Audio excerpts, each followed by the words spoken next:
For your full enjoyment, please read and or listen through to the end. Be sure to continue into the next chapters. If you're just joining, it's best to start from the beginning. Once you've finished this story, treat yourself to the other works by Wdowski. Each story has been decades in the making. Many readers have found Wdowski's writing not only entertaining, but deeply engaging and thought-provoking. Wdowski's works are heavily researched to ensure realism. The worlds are immersive, with rich histories and internal logic. The characters feel like living, breathing people. They are crafted to deliver a meaningful, authentic experience. A book without a reader is incomplete. These stories have been written, refined, and brought to life for you. Please like, share, comment, and subscribe. Sincerely, JN by Wdowski, 2025. Chapter 19. It was true. The giant's boot prints just stopped, ended as if the creature never existed. Dale looked up to Pixa and Bruce. Any signs of the giant? They both shrugged their shoulders. It is as if it just flew away, stated Bruce. Or disappeared, added Pixa. Dale turned to Josh and Zup, whom both had superior senses to humans. Anything? Josh looked to his right and up at the tree line. Zup did the same. Dale followed their eyes. Standing right off the road, still and silent, 50 to 60 feet above them, was a massive olive-green colored face. The male face had its mouth and eyes tightly closed, blending itself perfectly with the trees. The giant's hair was leaf-like and shared the same coloring as the fall foliage of the upper canopy. The giant's clothes mimicked the coloring of the bark of the trees. He suddenly opened his eyes. His eyes were white with large green irises. The giant's face smiled with perfect white teeth. Ah, you found me, little friends. You are friends, yes. Dale's horse stepped back in fear as the giant spoke. Dale controlled the animal to stand its ground. Yes, we are friends. We mean you no harm. The giant took one small step forward and entered the road. He put his large hands on his knees and bent down to look closer at the riders. Demonoids do not ride mounts. No, they do not, Dale responded. My name is Dale. We are no friends of the demonoids. That is good to know, little friends. My name is Walter, Walter of the great northern pines and maples. It is our honor to meet you, Walter. I am Dale of East Riverton. These are all men from East Riverton. He gestured to the spearmen, archers, and pack boys in the column. I am Chopson also of East Riverton. I am Zup of Tregor. I am Josh, husband of Encha. My name is Bruce, and this is my queen Pixa. Bruce hovered what Dale thought was dangerously close to the giant. Fairies? I thought you were only the myths we tell our sproutlings. Walter smiled with his eyes. Very wonderful to meet you all. Chopson nervously whispered to Dale. He said meet, not eat. Yes, Chopson, your hearing is not that old, Dale assured him. Walter stood straight up as he looked down on the group. My warning did not scare you off? If it were the remains of one of our peoples, it would have, Dale explained. We hoped you would be a friend. A big tall friend to us little friends. Walter seriously asked, do you at least think it warns off the demons? If I were a demonoid, I would not have continued north on the road. Dale answered, yet we are not a horde of demonoids under the command of a devil maiden from the deepest, darkest realms. Walter seemed concerned. A devil maiden? That is not good.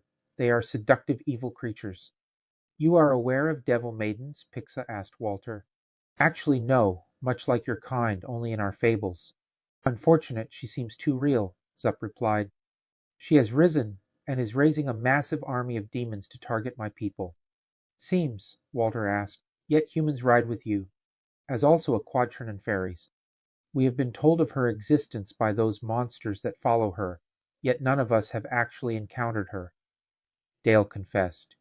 We ride with Zup, for we understand that she is a danger not only to his people, but to all our loved ones. As I am sure she will be to yours too. I would not want to encounter her. Walter seemed unsettled. A big guy like you. Why would you fear anyone or anything? Asked Chopson as he looked up to the giant. Devil maidens are known for their seductive powers. My species is too easily swayed by a pretty and feminine face. Pixa flew closer to Walter to address him. Is that so? Are there many of your species? Yes, it is very true. It is my kind's greatest weakness. Walter looked at Pixa. And no, there are not many of us. Too many of our males have been enslaved by females by many species. We are hopeless romantics. What of your own females? Asked Dale. They are very few and far apart, Walter responded to Dale. It is why I have traveled so far from my home of pines and maples. I am seeking a mate. Have you seen any females of my kind? You are the first of your kind we have seen, Chopson answered. I hope you find your mate, Pixa responded, floating just below him. You seem like a good soul. You deserve to find a good woman, Chopson whispered to Dale. A good soul that devours demonoids raw in 3 bites. If Walter's complexion was not so dark, they would have realized he was blushing from Pixa's words. You are very sweet and beautiful. Yes, she is, Dale confirmed, feeling a surprising tinge of jealousy. Josh turned to Dale. He would be a very powerful addition to our group. He alone could tip the balance of power against the evil hordes. I think the great author has written him to be a great ally for our cause. Dale agreed with Josh's assessment. Walter would be an extremely powerful ally. Walter, would you be interested in joining our small band of travelers? Walter turned his attention from Pixa and looked upon Dale. Thank you for asking. It is kind of you, but I must continue my search. Our mating season will be ending soon. If I do not find a mate, I will have to wait another year to find one. I am not getting any younger. Perhaps on our journey we will cross paths with one of your females, Pixa suggested. Oh no, our females are even more reclusive and shy than our males. If she spots me with you, she will most likely disappear deeper into the wooded hills away from me. I must find her on my own. He shook his head with a firm rejection of their offer, causing some of his leaf-like hairs to gently fall to the ground. Are you sure? Dale asked again. I am very sure. It was pleasant speaking with you, but I really must continue my search. With that he turned and walked back into the thickness of the forest. His clothes and natural coloring made him fade quickly away amongst the larger trees. Well, that was interesting, Dale stated. No one back in East Riverton will believe what we just witnessed. Chopson added, I am not so sure I believe it, and it just happened. Zup seemed upset. Walter would have made our searching for the elements for gunpowder mute. He alone could wipe out Lucifera's war machines. It seems the great author has written that our tribulations will not be easily solved, Josh replied. Zup looked up at Pixa. Could you not have used your fairy magic, or at least your feminine charms, to convince him to fight for us? Pixa flew to Zup and hovered before him. It is not my ways to use my abilities to force anyone to act against their will. If he wanted to join our cause, he would have. It is clearly our cause, but not his. I cannot force or trick him. He admitted that his males will enslave themselves to beauty. You are beautiful, Pixa, extremely feminine and lovely. You could have easily swayed him to fight alongside us. Zup was getting very frustrated. Pixa understood Zup's anguish. She calmly tried to have him understand. I know our cause is just, but if I use my powers to enslave another sentient being, how would I be any different than the Devil Maiden? What are we fighting against if I become her? Zup, you are right. It would have been a game changer for him to join us. Yet Pixa is also right. She could not force him to go against his will. Dale supported her convictions. Pixa smiled at Dale. Thank you for understanding. This is war. There are no rules in war, Zup insisted. His outburst caused the entire party to mentally step back from him. If that is the case, then what are we fighting for? Dale asked Zup. Are you listening to what you are saying? Are you realizing that you're demanding Pixa to enslave and force another being to go against their personal values?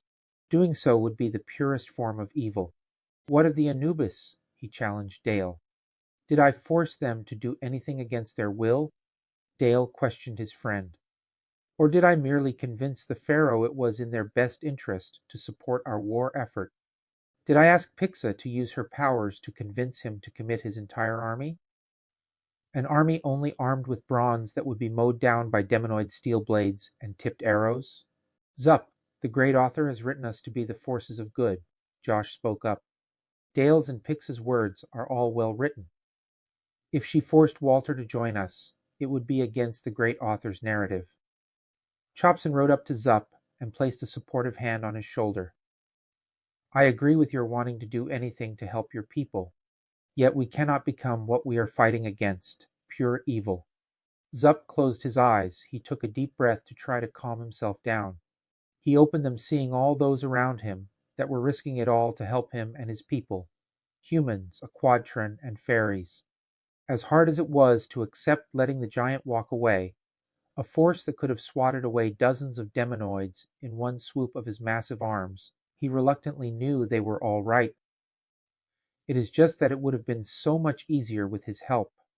It would have been, but we will still win this fight. Dale placed his hand also on top of his shoulder. Josh walked up to Zup too. You will not fight this war alone. It has been written that we will stand with you and your people. Dusk. Dale felt they needed to continue even though the sun was already beginning to set.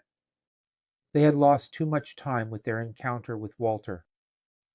The fairies, though, needed to take their deep sleep once the sun set in the west. We could camp here and build the rafts first thing in the morning, Chopson informed Dale. We are only an hour or two from where we had planned to cross. Pixa flew to Dale as Bruce continued to take point. She looked to the west as the sun was dipping behind the tree line across the river. We need to rest. Can you ride with me? Rest with me, Dale asked her. I know it would not be the same as the safety of a tree, but I will watch over you. Let you sleep beside me when we make camp. Pixa smiled. Would you watch over me tonight, Dale? Of course, Dale assured her.